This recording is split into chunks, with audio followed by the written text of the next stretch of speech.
The Campbell Playhouse. Orson Welles, producer.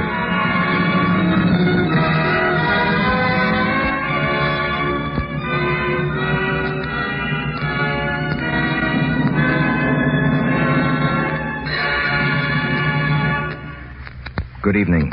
This is Orson Welles.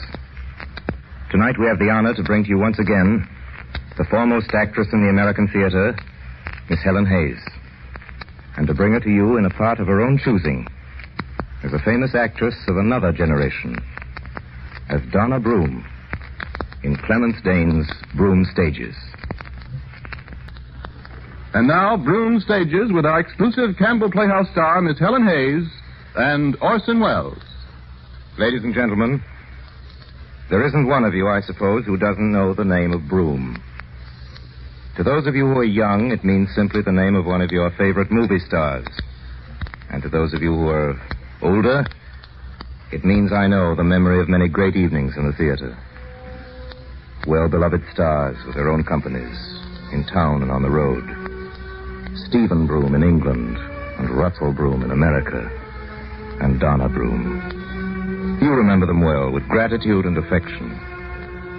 And if you're very old, then you remember the time when the Broomes owned and ran half the theaters in London.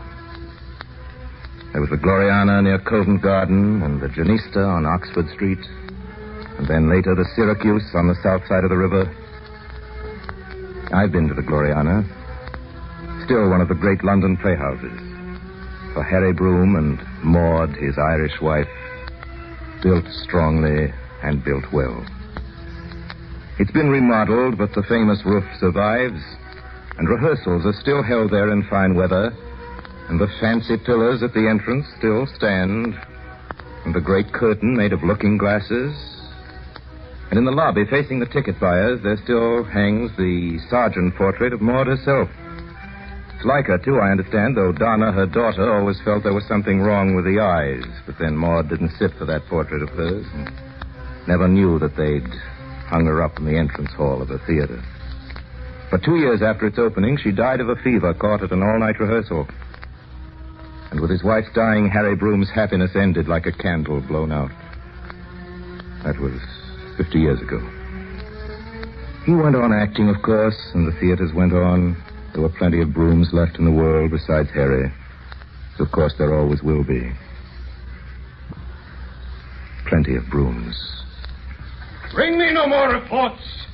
Let them fly all, till Burnham Wood remove to Dunsinane. Fear not, Macbeth. No man that's born of woman shall e'er have power upon thee. Then fly, false thanes, and mingle with the English epicures. The devil damn thee, Black, thou cream-faced loon! Where got thou that goose? There is 10,000 soldiers, sir. Go prick thy face and overread thy fear, thou lily-livered boy. What soldiers? Patch! Death of thy soul! Those linen cheeks of thine are counselors to fear. What soldiers? Wayface! The English force to plead you. Take thy face hence! Satan! Oh, I am sick at heart when I behold. Satan, I say! This push will cheer me ever, deceit me now. I have lived long enough. My way of life is fallen into the sear. The yellow leaf, and that which should accompany old age is honor, love, obedience, troops of friends. I must not look to have, but in their stead curses, not loud but deep. Mouth honor, breath, which the poor heart would fain deny, and dare not. Satan! What is your gracious pleasure? What news more? All is confirmed, my lord, which was reported. Hang out our banners on the outward walls. The cry is still they come. Our castle strength will laugh a siege to scorn. Here let them lie till famine and the ague eat them up. Were they not forced with those that should be ours, we might have met them dareful, beer to beer, and beat them backward home. What is that noise? It is the cry of women, my good lord. I've almost forgot the taste of fears. The time has been. My senses would have cooled to hear a night shriek. and my fell of hair would at a dismal treatise rouse and stir as life were in't. I have supped full with horrors. Direness familiar to my slaughterous thoughts. Cannot one stop me? Wherefore was that cry? The queen, my lord, is dead. She should have died. Hereafter, there would have been a time for such a word. Tomorrow, and tomorrow, and tomorrow creeps in this petty pace from day to day to the last syllable of recorded time. And all our yesterdays have lighted fools their way to dusty death. Out, brief candle. Life's but a walking shadow. A poor player that struts and frets his hour upon the stage, and then is heard no more. It is a tale told by an idiot, full of sound and fury, signifying nothing. How now, fellow, thou camest to use thy tongue, thy story quickly. Gracious, my lord, I can that which I said. Oh, waiting to get a receipt for tonight's performance. Kindly stay in line. Here, you don't have to push that way. Single line, please. Single line and get clear of the stage door. Greatest Macbeth of his generation, Harry Broome. That's what the papers say. Here, give us a little room, will you? Oh, quiet back there. Quiet yourself. Stand here at the stage door, please. Listen carefully. You can hear from where we stand, so quiet. Hang alive, till famine cling thee. If thy speech be sooth, I care not if thou dost for me as much. I pull in resolution and begin to doubt the equivocation of the fiend that lies like truth. Fear not till Burnham Wood. Good afternoon, Miss Donna. Good afternoon. You going out front, Miss Donna? No. You don't mean you're leaving, Miss Donna, in the middle of a performance? Yes. If my grandmother asks where I am, tell her I've gone home. Very good, Miss Donna. You know who that is? No. Who? That's Harry Broome's daughter. Yes. Her and the boy Gilly. They're twins. 15 or 16 they must be now. Funny-looking kid, ain't she? With that white face and them big black eyes. Gawky looking, I call her. Quiet, will you? I wants to hear. Arm and out! There is no flying hence, nor tarrying here. I begin to be a-weary of the sun, and wish the estate of the world were now undone. Ring the alarm bell, blow wind, come rack. At least we'll die with harness on our back.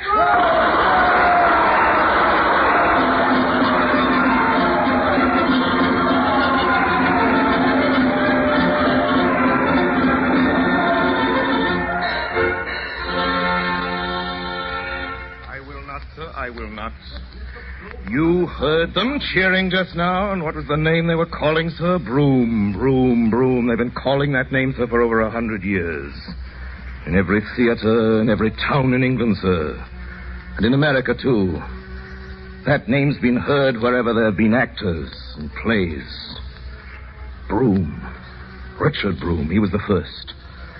Strolling player he was, playing from the back of a cart. Didn't come to London till he was 40. Robert, his son, was the greatest Othello that ever lived. He built this theater, the Gloriana. Our theater, the Broome's theater. Built it with the money he earned in 40 years of playing, and left it to his son William Broome, my father, and the greatest actor in the world. It was his for 30 years, his and my mother's. When it burned down, they went on the road, and for 10 years, they played till they had the money to build it up again. And now it's mine, sir, and when I go, it will be my son's, and his son after him. And you come to me, sir, you have the effrontery to come to me in my own theater and offer me money, a sum of money, to tear my theater down and put up an office building, I tell you, sir, as long as plays are played in theaters and there are actors to play in them, this theater, the Gloriana, will stand. And there'll be Broomes playing in it. And now, sir, get out. Get out before I have you thrown out. Very well, Mr. Broome. Go on, get out. That was quite a speech, Harry. Well, really, Mother. Could even occur to anyone that I'd sell the Gloriana. People aren't blind, Harry. They can see it's getting old. Not a cheap theater to operate anymore. Oh, Mother, be quiet. How was I today, Mother? You're out in front, weren't you? I've never seen the he scene better played in my life. Oh, really? Towards the end, you're getting tired. Yes, it was. Did the audience know it? No, they didn't know. Where's Donna? When did she come in? She left. She what? She left word with the doorman during Act 2. She went home. She went home? During Act 2? You mean that the child comes up from the country for a week, comes to the theater, our theater, to see me play Macbeth, and she can't even stay to the end of the performance? I told you before, Harry. Donna doesn't like the theater. Doesn't like the theater? Who cares what she likes? She does what she's told. I tell you, Mother, I have a good mind to put that girl into a part. And yes, what is it? Sorry to trouble you, Governor. It's the scene painter here. He wants to talk to you about the garden set in 12th. All right, I can wait. Yes, sir, Archer. I wouldn't force Donna on the stage, Harry, if that's what you were going to say. Mother, will you please let me look after my own children? The theater's not what it used to be for a girl, Harry. In your grandmother's time, yes. Then there were compensations, but now there's no glamour left. It's either respectable and dull or impossible from every point of view. Mother, there's got to be a Broome on the stage. There's Gilly. There's your nephew, Stephen. Yes, Stephen. I'm very pleased with Stephen, but, Mother, he's not my own flesh and blood. We built up a great heritage, Maud and I. We built it for our children. I won't have it frittered away, and Gilly... You want your son on the stage, don't you? Not yet. Gilly's only 16. He's just a child. And Donna? With a girl, it's different. With 16, Donna's as tall as I am. I've seen the way the girl sits on a horse. There's nothing childish about that. She likes to ride. The things Donna likes, she does very well. There's times she's made to do things she doesn't like. Think you can put that girl on the stage? She wants to stay in the country at Blendon, where she's happy. Happy, eh? Broome. Broome is happy in the theater, in the stage, in the dressing room. Father had no business buying a place in the country. Mother, we're actors, not country people. My daughter doesn't know that yet, and it's time she was taught.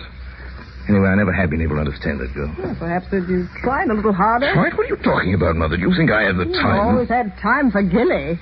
Gilly's my son. Besides, Gilly's different. Can't help liking Gilly, but I tell you, Mother, that girl's odd. She's not like one of us. She's got no... Charm? Is that what you mean? She hasn't got the Broome charm. I don't know what I mean, Mother, except that she wants breaking in. She wants using. There's something in Donna going to waste. I hate it. Donna. Yes, Father? That's Gilly. I don't know, Father. Well, you should know, shouldn't you?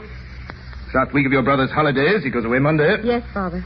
Aren't you sorry he's going? Have you no affection for your brother? No, but if you want me to find him, I think he's upstairs with Stephen and some of his You friends. never go about with them? No, I don't. They don't want me, and I don't want them. I'd rather read. What do you read? Books. What sort of books? Whatever I can get. Do you ever read plays? Yes. Shakespeare? Yes. You ever learn Shakespeare by heart? You learn by heart at all? Yes. Why, Father? Donna, I propose training you for the stage. Why? What's that? I asked why. You're not interested in me, Father. It's Gilly you care about. He's the one with the talent. He's the one that will carry on your name in the theater. I said, Donna, that I have decided to train you for the stage. Would you like to learn? Donna, answer me. Why, if you've decided, Father, that I'm to go on the stage, I suppose I'll go, shan't I? It doesn't much matter what I think. Get your Shakespeare. Turn to the Merchant of Venice. Which scene? I know them all. The quality of mercy is not strained. I suppose that's the speech you want. Yes, I'll cue you. On what compulsion must I? Tell me that. The quality of mercy is not strained. It drops... My dear child. The quality of mercy is not strained. You're commencing one of the most notable passages in the entire literature of the theater. Now, take a deep breath, child.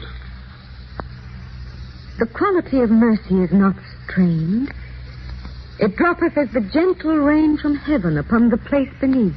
My child, are you entirely serious? What do you mean, Father? Do you imagine that an audience of 2,000 people who have paid their money to hear Shakespeare are to be hailed or even satisfied by these chirpings of a little sparrow? Sorry, Father. Go ahead, upon the place beneath. It is twice blessed. It blesseth him that gives and him that takes. 'Tis mightiest in the mightiest. It becomes the throned monarch better than his crown. His scepter shows the force of temporal power, the attribute to awe and majesty wherein doth sit the dread and fear of kings. But mercy is above this sceptred sway. It is enthroned in the hearts of kings. It is an attribute to God himself. Stop! This is unbelievable. What's unbelievable? You're a Broome, aren't you?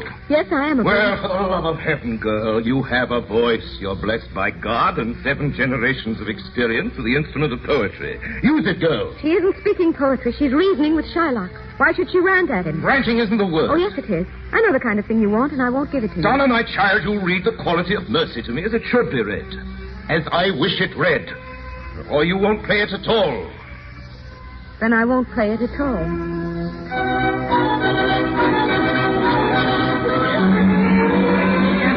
Standing line. Single line, please. Single line, please. Next. That's hardly there. Single line. 2, please. 2 for tonight. 2, it'll be 1 and 6. 1 and 6 out of shooting bob. 6pence change. There you are, sir. Next, please. Next. Single line there. I want my money back. What's that? Yes, I want my money back. I don't want to see no understudy in Hamlet. What do you mean, understudy? I've seen it in the evening papers. Harry Broome lost his son, Gilly Broome. Died this morning of pneumonia, didn't he? Yes, he did, poor young boy. Well, I'm sorry, but I don't go to the theatre but once a month. And I don't want to see no understudy. I want to see Harry Broome. You'll see him. Oh. The governor don't let no understudy go on for him at the Glory Honour. You can be sure of that. You mean he's going to play anyway? With his son dead this morning? Yes, he is. Next, please. All waiting for seats in the gallery for tonight's performance. Stand in line. Single line and step by that. Single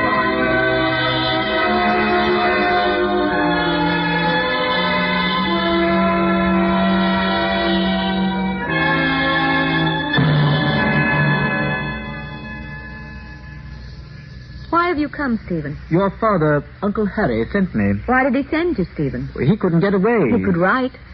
Donna, I've come to take you home. To London.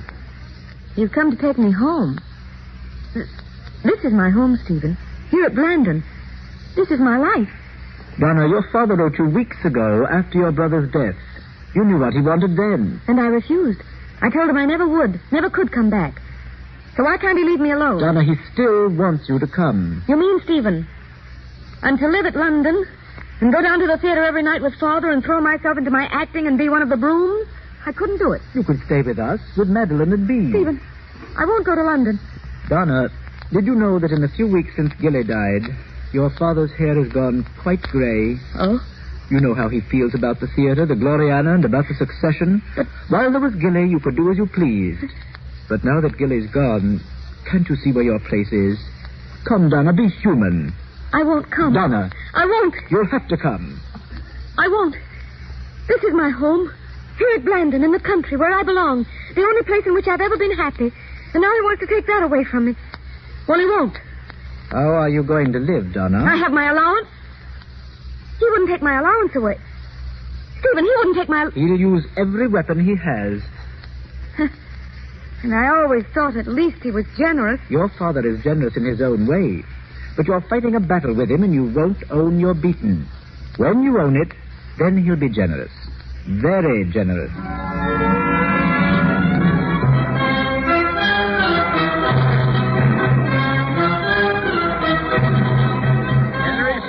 Gallery seat, stand in line. In line, please. Doors open at 7. In line. Yeah, what's playing tonight? Tonight, She Stoops to Conquer with Stephen and Donna Broome. In line, please. Come on, Elliot. I ain't in standing line. in no line to see no Donna Broome. What's the matter with her? She's a Broome, ain't she? Well, if she is, she don't play like one. I seen her last week, regular stuck-up she is, and hoity-toity. Well, I never. It's like she was doing you a blooming favour all the time she's up there. Come on, Harriet, let's go to the Haymarket and see the tennis. Gallery seats, stand in line, please.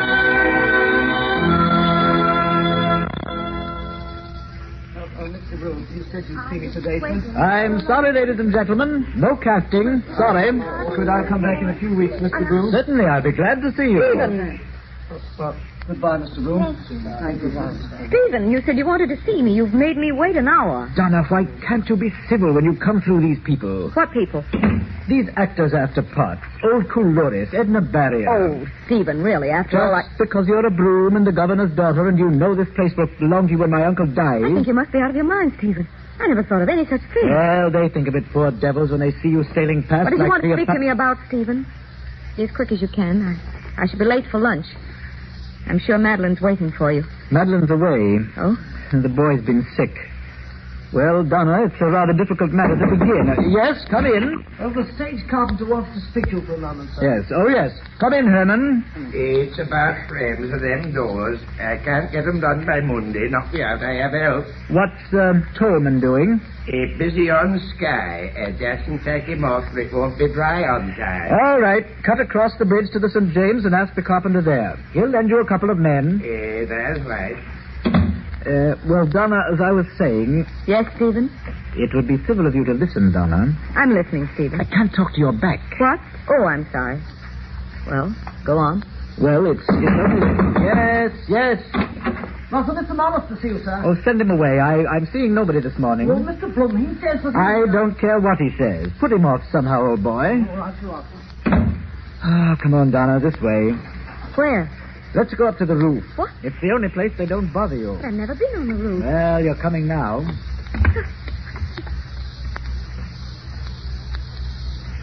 Stephen, wonderful up here. Why don't we rehearse here in the summer? We used to in your mother's time. She loved it. Oh. But nowadays, the governor never comes Look at near those it. people far down there in the street. They look like flies. Oh, I like it here, Stephen. I should come up often. If I let you. You know, I think... If you let me. I said if I let you, Donna. Let me.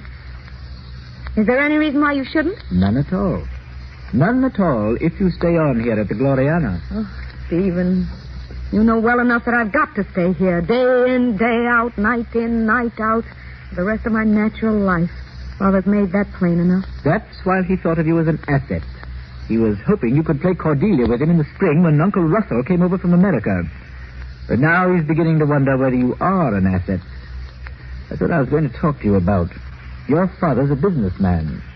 He may reckon you as one of his losses and decide to cut his loss.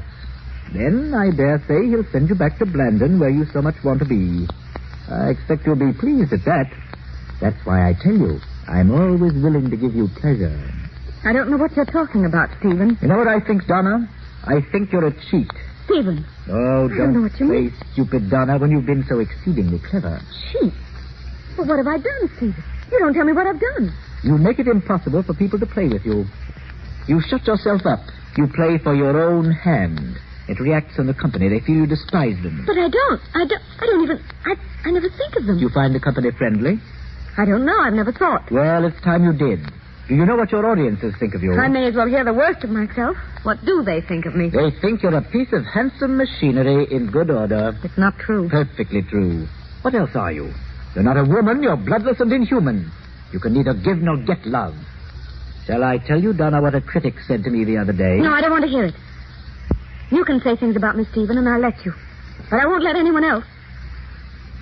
I don't know why I let you. Why do you, Donna? Why? Does it matter? I choose to.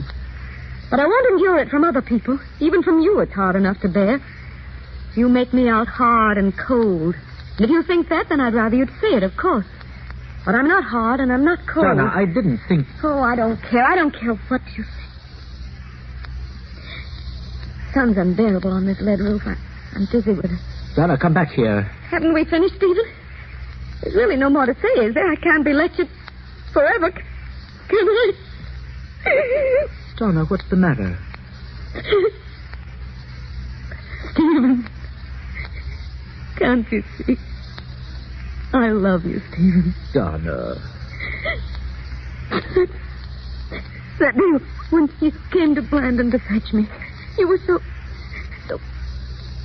Oh, I was so lonely, Stephen, so terribly lonely. And all these months we've been working together. Stephen, hold me.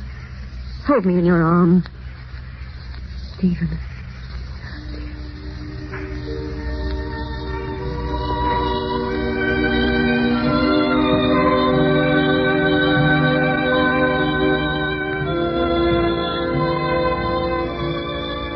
I will have such revenges on you both that all the world shall. I will do such things. What they are, yet I know not, but they shall be the terrors of the earth. You think I'll weep? No, I'll not weep. Donna, I've been rehearsing all day. I know. Uncle's warned me out. He said no mercy. No, of course not. Are they finished with you now? No, not for another hour. He wants to run through the Gloucester scene again. You know what that means. This is the 5th week of it. I've never seen him this way before. Well, when I'm finished my scene, Stephen, I'll go. Yes, Donna, I think you'd better go home. How tired you look, Stephen. Look, dear, come to me afterwards, however late it is. I'll make you rest so well. Donna... I'm not a bit tired, really. I'll have supper ready for you, and it should be very peaceful. We won't even talk. It'll be too late. Will it? Perhaps you're right. You shall do as you think. I'll understand. But look, Stephen, if it's not too late, come. Do come. On stage for the Gloucester scene. Please, everybody, on stage for the Gloucester scene. Is that your call? Act 1, on stage, please. Act 1, scene 2. Good night, Stephen, unless you come. Please come, Stephen. I ought to go home, Donna. Yes, but come. I can't, Donna. I've got to go home. Why? Madeline comes home tomorrow. This is tonight. Your wife's coming home tomorrow. You knew she was? No, I didn't know. You never told me. What are we to do? Do? It's come at last, Stephen. Oh, I'm so sorry for her. What do you mean, Donna? Are you talking of Madeline? She'll never forgive us, Stephen. How will you tell her? Or shall I? I want to share my part of the burden.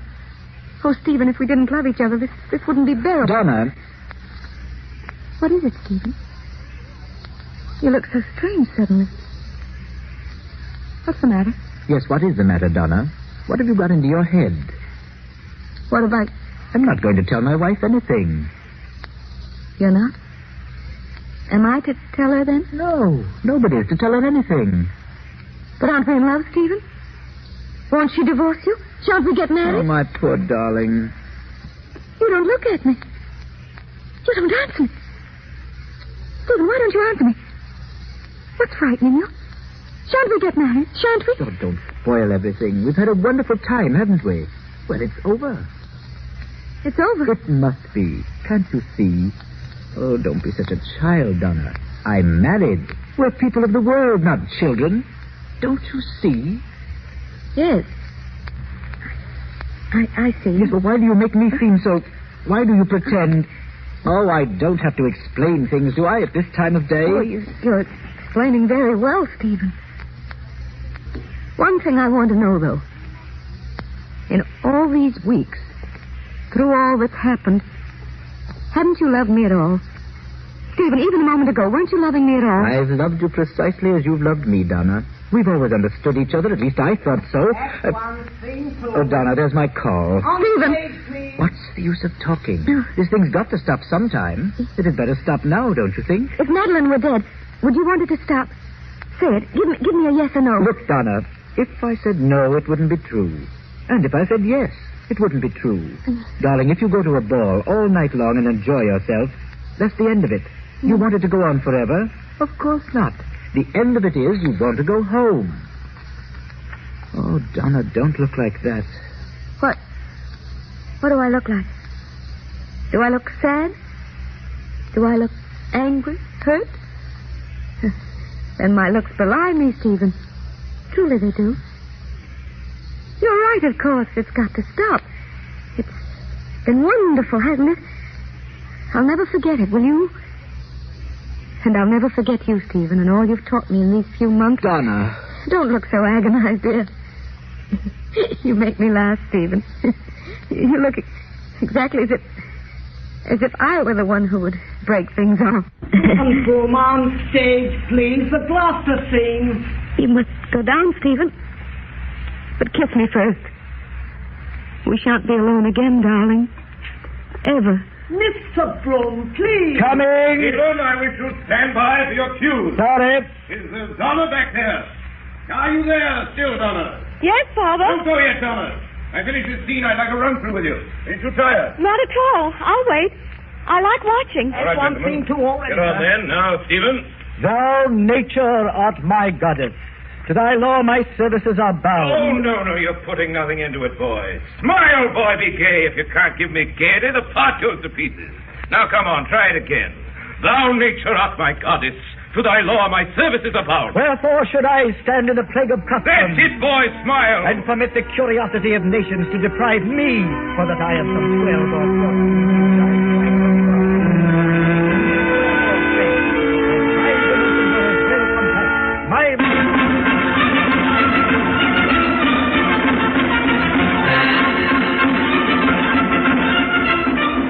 You are listening to the Campbell Playhouse presentation of Broome Stages, starring Helen Hayes in the role of Donna Broome, and Orson Welles playing Harry Broome and his grandson Edmund Broome. The part of Stephen Broome is being played by John Hoysradt. This is the Columbia Broadcasting System.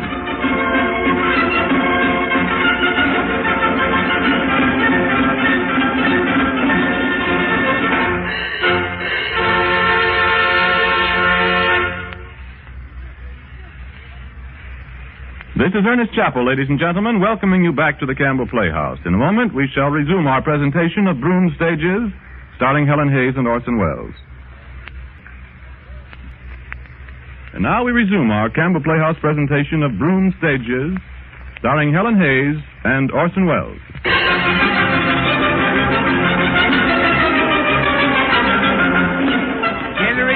Gallery seats for the evening performance. Stephen Broome in Romeo and Juliet. Stand in line, please. Clear the stage door there.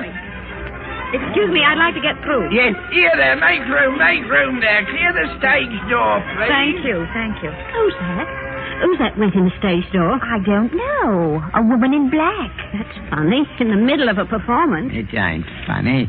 Know who that is? No, who is it? It's Donna Broome, Harry Broome's daughter. Harry Broome? Did he have a daughter? Been away. She was in America for 10 years. America? Yeah, she married an American actor from Russell Broome's company that came over for King Lear. Hardly knew him 2 weeks when she married him. And away they went. What's she doing over here? Oh, come to see the will, I expect. Old Harry Broome's will. Now, shut up, will you? I'm trying to hear. Love. Oh, true apothecary, thy drugs are quick.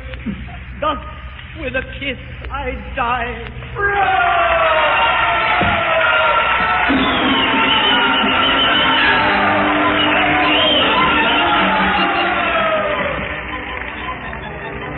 But, Donna, don't you understand? For years, your father and I managed these theaters. Now that he's dead... Yes, Stephen, you and my father worked well. I shall step into his place. But, Donna, you're a woman.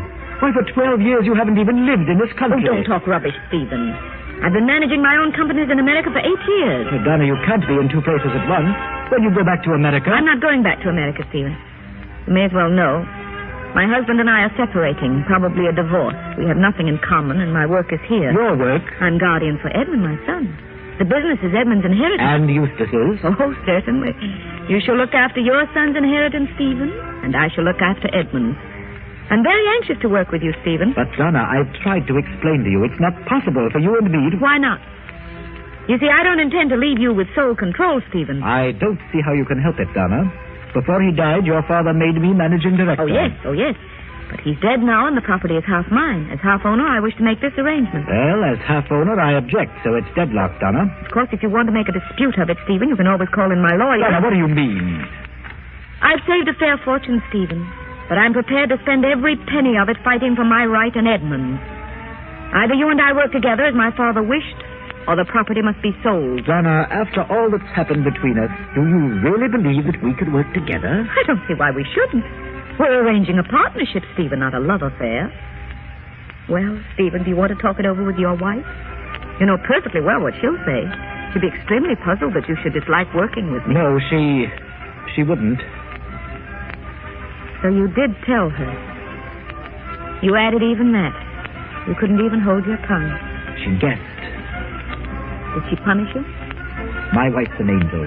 Always was and always is. And I don't want to talk about her. If I've got to work with you, Donna, at least keep her out of it. And anyway, it's all years ago. You needn't be afraid, Stephen. You won't have to work with me after all. I'm afraid it's I who won't work with you now. No, you've talked a little too much, Stephen. We'll sell the theater and be done with it. What? I said we'll sell the Gloriana and be done with it. Donna, you don't mean that. My lawyer says I'm within my rights. Donna, you can't do that. Why not? The Gloriana's our theater. It's been our theater for 80 years. It was your father's and his father's before that. Now if a stranger gets in there... I'm not afraid of that, Stephen. Can't you see what you're smashing? The Broome tradition, the tradition of 2 centuries. Not smashing, Stephen, transferring. You think the Broome tradition lives in you and Eustace. I think myself strong enough to transfer it all through myself to Edmund. Our sons will not be of age for another 10 years, and that gives you and me plenty of time, Stephen, to fight this out. Let's see 10 years from today which branch will represent the Broome tradition. Don't look so frightened, Stephen. You used to like a fight. Donna, I beg of you not to do this mad thing. Yes, you always thought me mad. Donna, you don't realize the brutality of what you're doing. This starting again from the beginning, with the children and my wife always ill. It's more than I can face. We all say that when we're in trouble. But you know, one does face things, and after a time one masters them or is mastered by them. It's all a question of one's nature, Stephen. One must learn to be hard and learn to be cold and learn not to feel too much. And then one wins. Donna, are you still holding against me that craziness when we were both so young? I wish you wouldn't be so emotional when I want to talk business. However, I can talk to my lawyer and he can see yours. And you do understand, Stephen, don't you, that I'm going to sell the Gloriana?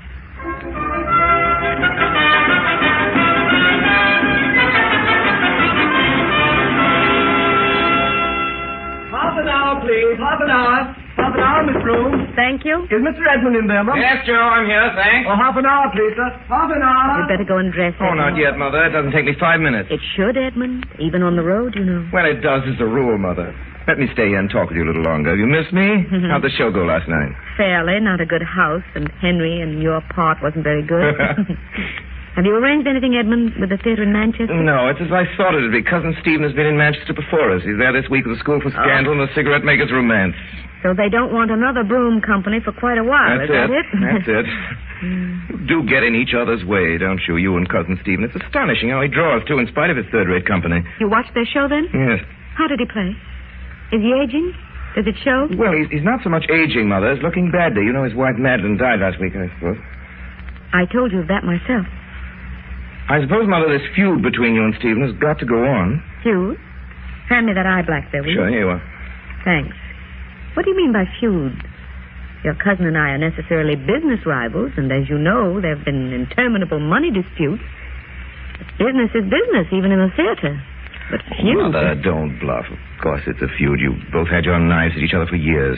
Hang if I can see what you've got out of it. What do you get out of it, Mother? You must get something. It's ain't to be eaten. I've my living to earn, and yours. But, Mother, you're not earning it, are you? We're much worse off than we were 5 years ago, dragging ourselves around the country this way. We've been out of London for 3 years now. You know what's playing at the Gloriana now and what used to be our theater? Third-rate musical comedy. That's because of the lawsuit. I can't see why you ever started these lawsuits. No, Edmund. It's not necessary for you to see. But if you'd been in my position at that time, I think you would have done just as I did. Anyway, your cousin started the lawsuit, not I. He says you forced him. He said. What do you mean, he says? What's this about, Edmund? Do you mean you've been in touch with Stephen without telling me? No, Mother, I went around to see him after the show, of course. You went around? But, Mother, why shouldn't I? You were just saying there was no feud.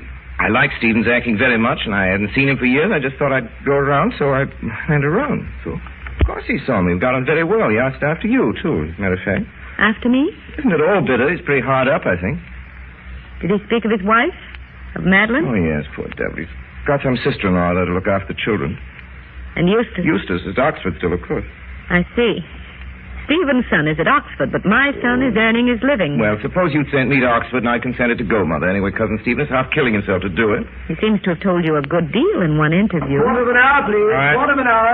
Better go and dress now. You'll be late. All You know, I right. just like a hurried makeup. We'll talk about it afterwards. About what? Oh, about Cousin Stephen. There's nothing to talk about that I can see, Edmund. All right. Quarter of an hour, please. Quarter of an hour, please. Don't be so stubborn, Mother. Of course I'm right. We're losing money all the time. Cousin Stephen is forever cutting us out. My dear Edmund, we more than cut our cousin Stephen in return.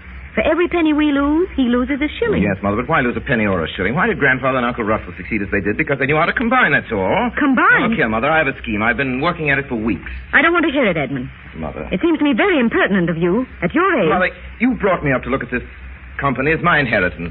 Yes, Edmund. And when you put on your first play as an independent London manager, independent even of me, then I shall have done my work in the world, Edmund. And then I shall be ready to go home. But until then... You always said, Mother, that when I was 21, you'd hand over the company to me. Is that right?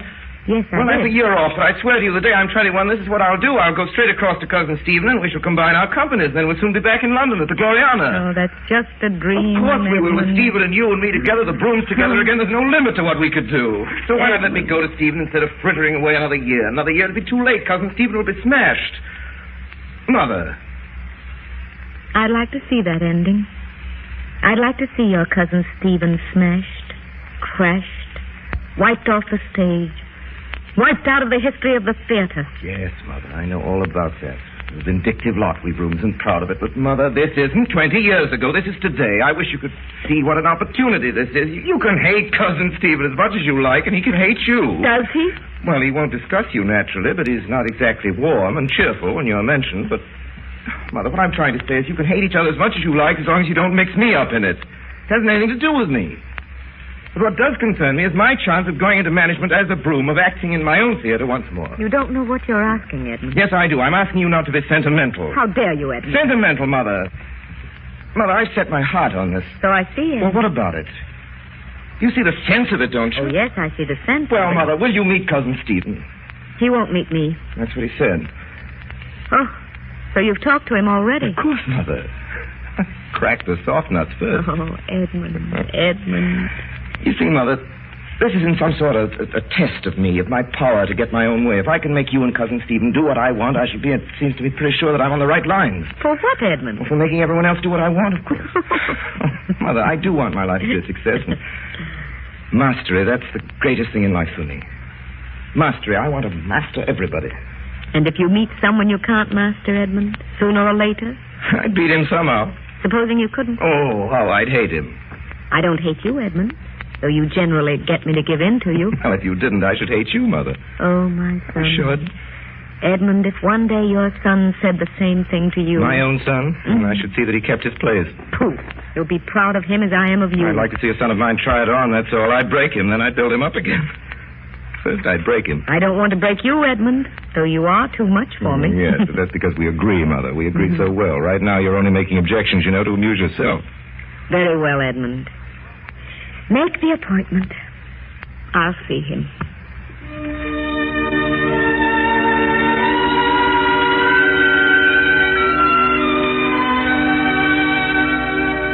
Well, you've read the agreement, and I take it that you approve. So if you'll sign here, Miss Donna. Yes, I'll sign it. Thank you. Now, you, Edmund. Thank you. Now, you, please, Stephen. I can't do it. I won't do it. It's signing away Eustace's birthright. My son's birthright. My dear Cousin Stephen. I tried to blind my eyes to it, but here it's written down clear enough. And I won't do it, Donna. If your boy here is my partner, that's well enough. But what about Eustace? I've got to look after my own son. Well, don't ask me to step out of management in order to make room for Eustace. I won't do it. It's all right, Mother. Nobody's asking you to do it. He is. He is. Don't humor me, Edmund. I know your cousin Stephen. He's always been out for what he can get. Oh, Mother, please. You, of all people, Donna, have no right to make me that reproach. You were always a good bargainer yourself. If I was a good bargainer, at least I stuck to my bargains. Can you say the same? Mother. No, Edmund, no. Don't stop me. Let him answer. Well, Stephen... Mother, stop torturing us. Come on and sit down. I'm sorry to be obstructed, my boy. You mustn't blame me. When you're my age, you'll feel differently about things. After 40, you don't work for yourself anymore. You shift on your ambitions to the other generation. Ask your mother. She'll tell you the same. Yes, that's true. The center of interest shifts. Donna, you're so determined to work with your son. Can't you see? Can't you understand? I want to work with mine. That isn't the point, Cousin Stephen. The point is that if we join up now, we may recover. If we go on separate, it's just ruin for us both. I want to work with my son, You want to work with your son, Stephen. There's your son. Stephen. There's your son. What do you mean? Mother. Edmund's your son, Stephen. You're his father. Are you mad? What, father, Donna? son. Mother. Son, father. Cousin Stephen. Cousin Stephen, is father, there any... son. Cousin Stephen, is this true? Edmund, give me that deed of partnership. I'll sign it.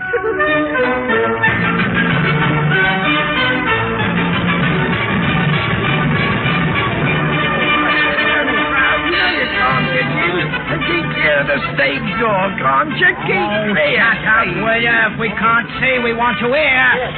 Go it, Broome. I just thought of it. After all these years. Back at the old Gloriana. Mother, we're doing it. Yes, dear. Mother, what are you doing back here? Why aren't you out in front? See the show? No, my dear, I was a little tired. I thought I'd sit here in your dressing room. I could hear everything. How am I? So far, you're good, Dad. Oh, Mother, we've done it. The Broomes are back at the Gloriana. What is it? 5 minutes to the last act, Mr. Broome. Oh, thanks. Edmund. Yes, Mother. Mother, anything wrong? No, dear, nothing's wrong. Well, then? You remember, dear, when I told you 2 years ago that when you put on your first play as a London manager here at the Gloriana, then I should have done my work in the world, and I should be ready to go home. Mother, what are you saying? Edmund, I'm going away. Mother, you don't mean that. Yes, I do. You see, I've worked very hard all my life, Edmund, and I'm beginning to want to rest. Oh, but, Mother... You don't need me anymore, not very much. The Broomes are back at the Gloriana. You're grown up, so I think I might go back now, Edmund. Back to the country. Back to our place at Blandon. I was always so happy there. Mother, that's all nonsense. Go to Blandon, bury yourself in the depths of the country? I never heard such nonsense. You know perfectly well you don't mean it. I do mean it, Edmund. I've been thinking about it for a long time. Oh, but, Mother, dear, if you want a holiday... I do, and I'm going to have it. But then you'll come back. If you were in trouble and wanted me, of course. Not otherwise. Never otherwise. Ready for exercise, Mr. Broome? Curtain going up in 1 minute. Take it up. I'm ready. Look here, Mother. I can't do without you. That's flat. You just can't go. Don't you see? I must have someone to talk to, Mother. There's your father, Edmund. Oh, Mother, that's not the same. Stephen's all right, but he's not like you. You know how I think about things. You know how I work. Now, I'm awfully sorry, Mother, but I can't spare you. I really can't. Curtain going up now. All right, I'm coming. Mother. Yes, dear? Well, Mother, it's understood then, isn't it, that you put out of your mind all this nonsense about going to Blandon? Oh, no, Edmund, I'm going. But, Mother, why? I've felt this last year as if I were running a race with you, Edmund. Only you're running on dry land and I'm running through mud or water. It slows me. You'll feel the same when you're 40 and have to keep up with your children. Well, it's leaving me in the lurch.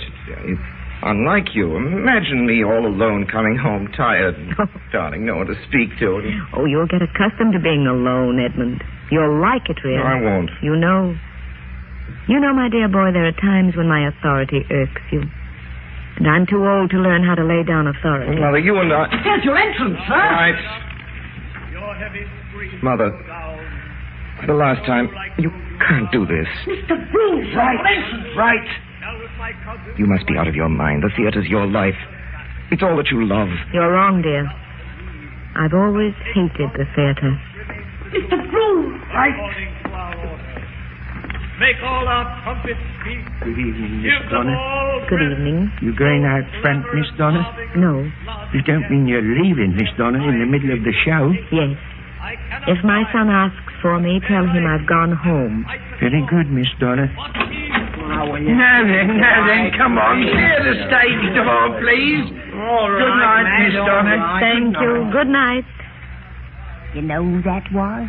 That old woman who just went out? No. Who is it? That's Donna Broome. Edmund Broome's mother. That's it, which is. That old lady. I never... You know, I always thought... Oh, shut up, will you? I wants to hear. Dead. She should have died hereafter. There would have been a time for such a word. Tomorrow, and tomorrow, and tomorrow creeps in this petty pace from day to day to the last syllable of recorded time. And all our yesterdays have lighted fools their way to dusty death. Out, brief candle, Life's but a walking shadow, a poor player that struts and frets his hour upon the stage, and then is heard no more. It is a tale told by an idiot, full of sound and fury, signifying nothing.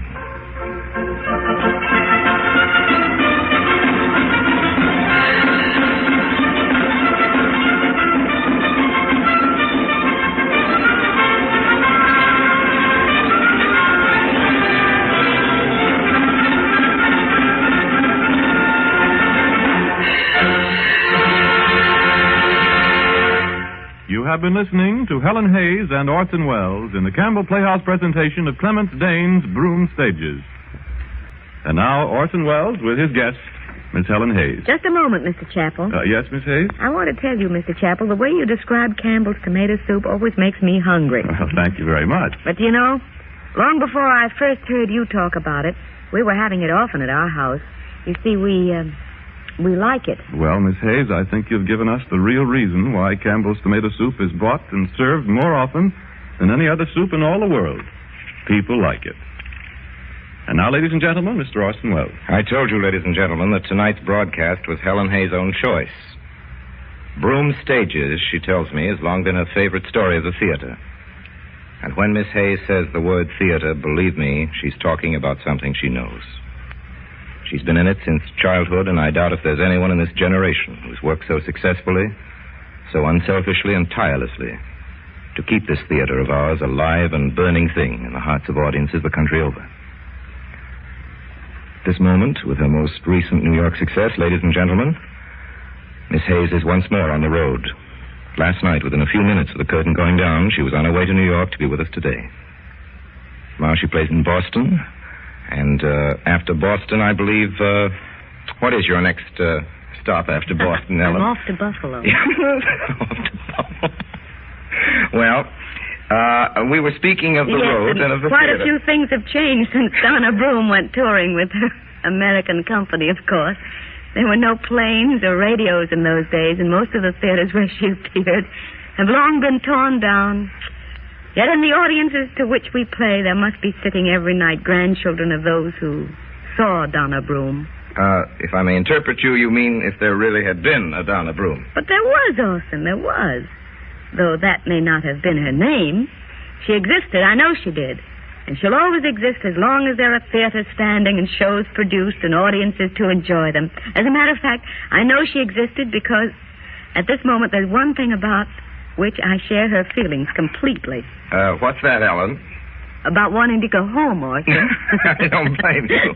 Only unlike Donna, I don't have to go as far as Blandon, just to Nyack. The car's waiting for me downstairs, and the family's waiting for me at home. Helen, you certainly deserved all of those things. And good night. Good night, Orson. Good night, ladies and gentlemen.